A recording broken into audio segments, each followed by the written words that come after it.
Use your iPhone like a boss. Welcome to PyTech and my new video. I'm going to show you 10 quick tips to use your iPhone like a pro. Let's get started. Okay, let's start with the first step, which is scroll to the top. So if you have a browser or any page here which is very long and you want to go back to the top, instead of going back up like this, all you need to do is press here just below the notch, and you see that it takes you back to the top of the page. Tip number 2 is let's go to the calculator. Now normally you see here there's no delete key. So for example, I want to type 558 but I type 554 by mistake. Now if I want to clear it, normally we go clear because there's no delete button on the iPhone.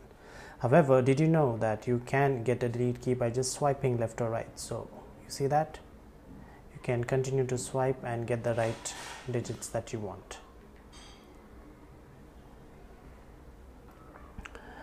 Okay, the next shortcut is copy and paste. So normally to copy, you select the word or the sentence and then you press the copy button here.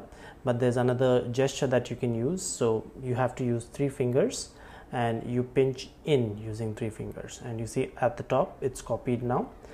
To paste it, generally what we do is we press and hold and then press the paste option here.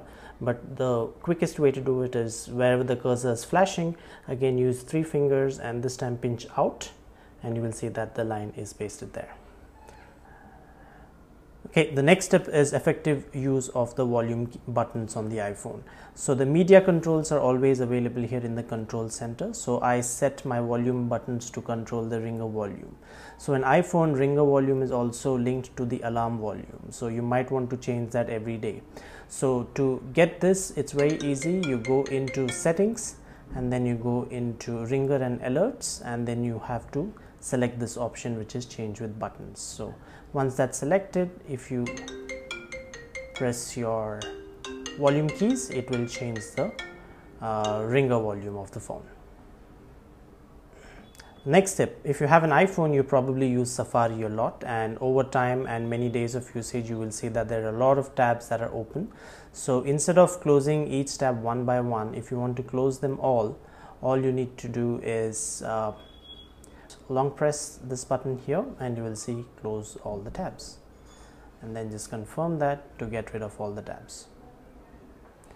5 tips in. If you like what you saw and learned something new, please subscribe to my channel. Also like and share this video. Let's get back. Next, let's come to text selection. To select a word, you double click.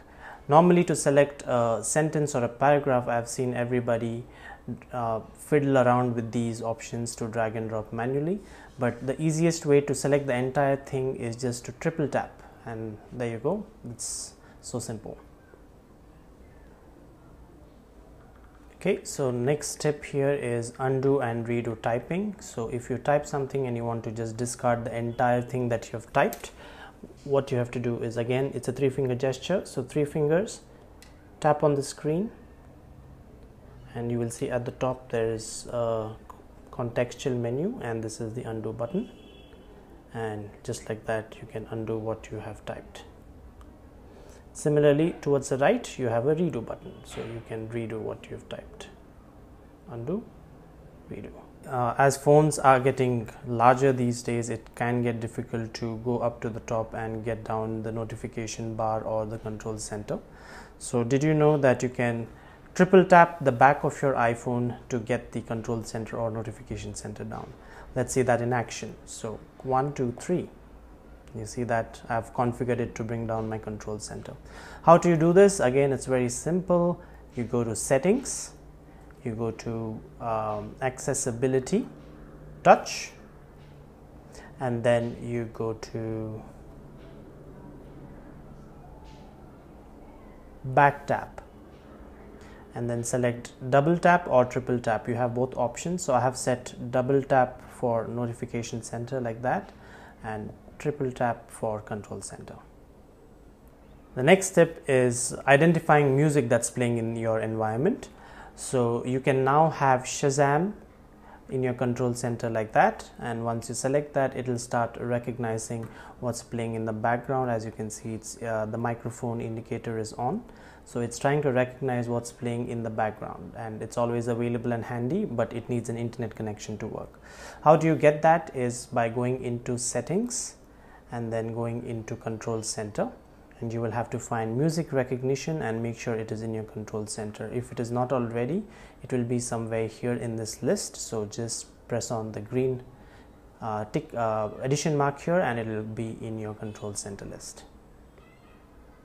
So the final tip is, how do you transfer files or photos to an Android phone? This is a question that I get very often, saying iPhone is so limited that you cannot transfer files. Actually, there's a very easy and simple solution. Open Safari and go to the website called snapdrop.net. So once you're here, you have to be on the same Wi-Fi connection. So both the phones, that is your iPhone and your Android phone, has to be in the same Wi-Fi connection.